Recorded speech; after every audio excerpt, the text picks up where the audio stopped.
ശമ്പള പെൻഷൻ പരിഷ്കരണം അട്ടിമറിക്കാനുള്ള നീക്കം സർക്കാർ നടത്തുന്നതായി Kerala state service pensioners association ജില്ലാ കൺവെൻഷൻ യോഗം കുറ്റപ്പെടുത്തി.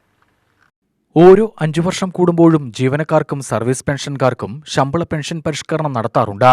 എന്നാൽ ഇത് അനന്തമായി നീളുന്നതിൽ ഉത്കണ്ഠ രേഖപ്പെടുത്തുകയും ചെയ്തു. സംസ്ഥാന സെക്രട്ടറി സി ബാലൻ ഉദ്ഘാടനം ചെയ്തു.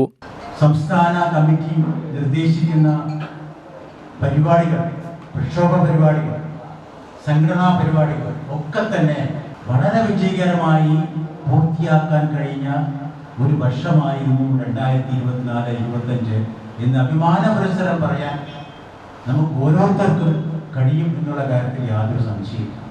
നമുക്കറിയാം, ഈ ജൂലൈ മാസം 1-ാം തീയതി ഇവിടെ പ്രത്യേകത എന്താ?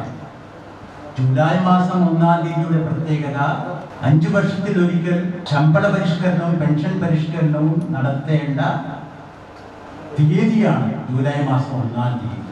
1968 മുതൽ നമുക്ക് കിട്ടിയ ഒരു അവകാശമാണ്. എല്ലാ ഗവൺമെന്റുകളും 5 വർഷം കൂടുമ്പോൾ നടത്തുന്ന ശമ്പള പരിഷ്കരണം, പെൻഷൻ പരിഷ്കരണം. ഈ ഇടതുപക്ഷ ജനാധിപത്യ മുന്നണി സർക്കാർ ഇന്ന് വരെ ഒരു കമ്മീഷന് വെക്കാൻ പോലും തയ്യാറായിട്ടില്ല എന്നുള്ളതാണ് സത്യം.